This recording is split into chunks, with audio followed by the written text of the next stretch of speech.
ಒಬ್ಬ rowdy sheeter ಇದೆಲ್ಲವನ್ನೂ ಕೂಡ ಮ್ಯಾನೇಜ್ ಮಾಡ್ತಾ ಇದ್ದಾನಂತೆ. ಯಾವ್ಯಾವ ವ್ಯವಸ್ಥೆಗೆ ಎಷ್ಟು ದುಡ್ಡು ಕೊಡಬೇಕು, ಏನು ಎತ್ತ. ಗಾರ್ಡನ್ ನಾಗ, ವಿಲ್ಸನ್ ಗಾರ್ಡನ್ ನಾಗ ಎಲ್ಲ ವ್ಯವಸ್ಥೆಯನ್ನು ಕೂಡ ಮಾಡ್ತಾ ಇದ್ದಾನೆ. ಅವನು ಮಾಡ್ತಾನೆ ಅಂದರೆ ಸುಮ್ಮನೆ ಮಾಡ್ತಾನ?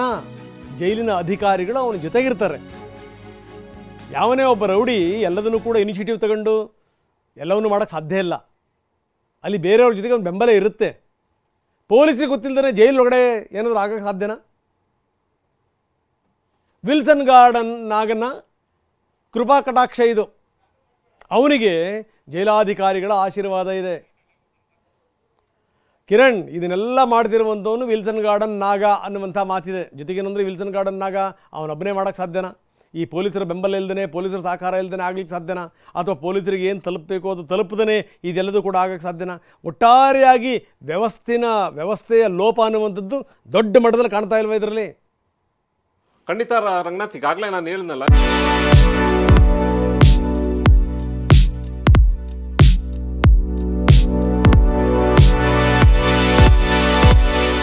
ಶುಕ್ರವಾರ ರಾತ್ರಿ 11:05 11 ಗಂಟೆ 25 ನಿಮಿಷದೊಳಗಡೆ ಸುಮಾರು 20 ನಿಮಿಷಗಳ ಕಾಲ ಆ ವಿಡಿಯೋವನ್ನು, CCTV ಫುಟೇಜನ್ನು ತೊಗೊಂಡಿದ್ದಾರೆ. ಈಗಾಗಲೇ CCB ಅಧಿಕಾರಿಗಳು ಅದನ್ನು ತನಿಖೆ ಮಾಡೋಕ್ಕೆ ಪೊಲೀಸ್ ಕಮಿಷನರ್ ಕೂಡ ಈಗಾಗಲೇ ಆದೇಶ ಮಾಡಿದ್ದಾರೆ. DCP ಸೌತ್ ಈಸ್ಟ್ ಫಾತಿಮಾ ಅವ್ರಿಗೆ ಕೂಡ ಈ ಒಂದು ತನಿಖೆ ಮಾಡಿ ಈ ಸುಮಾರು ಆ ಒಂದು ಬ್ಯಾರಕ್ಗಳಲ್ಲಿ, ಅಂದರೆ ಹೈ ಸೆಕ್ಯೂರಿಟಿ ಬ್ಯಾರಕ್ಗಳಿಂದ ಬಾಕ್ಸ್ ಲೆಟ್ಟದಲ್ಲೇ ತೊಗೊಂಡೋಗಿ ಹೊರಗಡೆ ತೊಗೊಂಡೋಗ್ತಾರೆ. ಅದರೊಳಗಡೆ ಬಹುಶಃ ಸಿಕ್ಕಿರುವಂಥದ್ದು ಒಂದಷ್ಟು ಮಾಹಿತಿ ಪ್ರಕಾರ ಏನು ಈ ಒಂದು ಬಿರಿಯಾನಿ ಬಾಕ್ಸ್ಗಳಿರ್ಬೋದು, ಎಣ್ಣೆ ಬಾಟ್ಲುಗಳಿರ್ಬೋದು, ಜೊತೆಗೆ ಸಿಗರೇಟ್ಸ್ಗಳಿರ್ಬೋದು, ಜೊತೆಗೆ ಕೆಲವೊಂದಷ್ಟು ಮೊಬೈಲ್ಗಳು ಕೂಡ ಅದರೊಳಗಡೆ ಇತ್ತು, ಅದನ್ನು ಹೊರಗಡೆ ಸಾಗಿಸಿದ್ದಾರೆ ಅನ್ನೋದಕ್ಕೆ ಎಲ್ಲ ರೀತಿಯ ಫುಟೇಜನ್ನು ಕೂಡ ಈಗ ಸದ್ಯಕ್ಕೆ ಪೊಲೀಸರ ಬಳಿ ಲಭ್ಯವಾಗಿದೆ. ಆ ಫುಟೇಜನ್ನು ಎನ್ಕ್ವೈರಿ ಮಾಡೋಕ್ಕೆ ಏನೇನಾಯಿತು ಅವತ್ತು ನೈಟ್, ಅಂದರೆ ಶುಕ್ರವಾರ ನೈಟ್ ಏನೇನಾಯಿತು ಅದಕ್ಕೆ ಸಂಬಂಧಪಟ್ಟಂತೆ ಯಾರ್ಯಾರು ಇದಕ್ಕೆ ಇರುವಂಥದ್ದು, ಯಾರು ಇದಕ್ಕೆ ಕಂಪ್ಲೀಟಾಗಿ ಅಷ್ಟೊತ್ತಿನಲ್ಲಿ ಅವ್ರು ಕೇಳುವಂಥದ್ದು, ಮೇಲ್ನೋಟಕ್ಕೆ ಅವ್ರು ಕೇಳಿದ್ರೆ ಏನಿದೆ ಇದೆಲ್ಲ ಹೋಗ್ತಾ ಇದೆ ಅಂದರೆ ಇಲ್ಲ ಗಾರ್ಬೇಜ್. ರಾತ್ರಿ 11 ಗಂಟೆಗೆ ಯಾರು ಅದನ್ನ ಕಸನ ತಗೊಂಡೋಗಿ ಹೊರಗಡೆ ಹಾಕಕ್ಕೆ ಬರ್ತಾರೆ. ಯಾವಾಗ ಈ ಒಂದು ಇನ್ಫಾರ್ಮೇಷನ್ ಸಿಗ್ತಾ ಪ್ರತಿಯೊಂದು ಸೆಲ್ಗಳಿಂದನೂ ಕೂಡ ಬಾಕ್ಸ್ 3 ಇಂದ 4 ಬಾಕ್ಸ್ ತುಂಬ್ಕೊಂಡು ಅಲ್ಲಿದ್ದಂಥ ಕನ್ವಿಕ್ಟ್ ಆಗಿದ್ದಂಥ ಸಜೆ ಆಗಿರುವಂಥ ಕೈದಿಗಳು ಅದನ್ನು ಬಾಕ್ಸನ್ನು ತೊಗೊಂಡೋಗಿ ಹೊರಗಡೆ ತೊಗೊಂಡೋಗ್ತಾರೆ.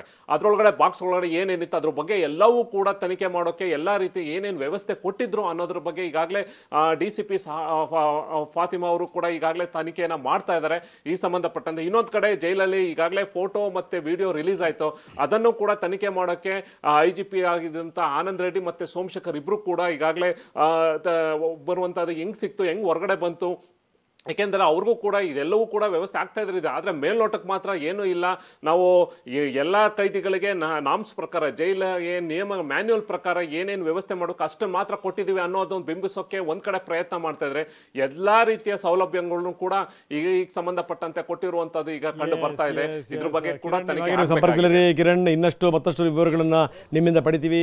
ಏನೇನು ಬೇಕಲ್ಲ, ಮನೆಯಿಂದ ಏನೇನು ಬರಬೇಕಲ್ಲ ಅದಕ್ಕಿಂತ ಹೆಚ್ಚಾಗಿ ಬರ್ತಾ ಇದೆ. ಇನ್ನು ಮನೆಯ ಅಗತ್ಯ ಇನ್ನೇನಿದೆ ಹೇಳಿ? ಯಾಕಂದರೆ ಒಂದು ಕಡೆ ಇವರು ಕೋರ್ಟಿಗೆ ಅರ್ಜಿ ಗುಜರಾಯಿಸ್ಕೊಳ್ತಾರೆ, ದಯವಿಟ್ಟು ನಮಗೆ ಮನೆ ಊಟ ಕೊಡಿ, ನಾವು ತುಂಬ ವೀಕ್ ಆಗಿಬಿಟ್ಟಿದ್ದೀವಿ, ನಮಗೇನಾದರೂ ಮನೆ ಊಟ ಬೇಕು ಅನ್ನುವಂಥದ್ದು. ಅದನ್ನು ನಿರಾಕರಿಸುತ್ತೆ ಕೋರ್ಟ್. ಜೊತೆಗೇನು ಅಂದರೆ ನಿಮ್ಮ ಅವಗಾಹನೆ ಬಿಟ್ಟಿದ್ದು ಅಂತ ಜೈಲಾಧಿಕಾರಿಗಳಿಗೆ ಹೇಳುತ್ತೆ, ಜೈಲಾಧಿಕಾರಿಗಳು ಅದನ್ನು ನಿರಾಕರಿಸ್ತಾರೆ ಮೇಲ್ನೋಟಕ್ಕೆ. ಆದರೆ ಏನೇನು ಸಪ್ಲೈ ಆಗಬೇಕು ಎಲ್ಲವೂ ಕೂಡ ಸಪ್ಲೈ ಆಗುತ್ತೆ. ಏನ್ರಿ ಇದು ವ್ಯವಸ್ಥೆ? ಏನಿದು ವ್ಯವಸ್ಥೆ ಇದು? ಇದಕ್ಕೆ ಸಂಬಂಧಪಟ್ಟಂಗೆ ಸರ್ಕಾರದ ಪ್ರತಿನಿಧಿಗಳು ಉತ್ತರ ಕೊಡಬೇಕು. ನೋಡೋಣ, ನಾವು ಕೂಡ ಗೃಹ ಸಚಿವರನ್ನು ಕೇಳುವಂಥ ಪ್ರಯತ್ನ ಮಾಡ್ತಾ ಇದ್ದೀವಿ. ಗೃಹ ಸಚಿವರು ಅದೇನು ಮಾತಾಡ್ತಾರೆ ನೋಡೋಣ.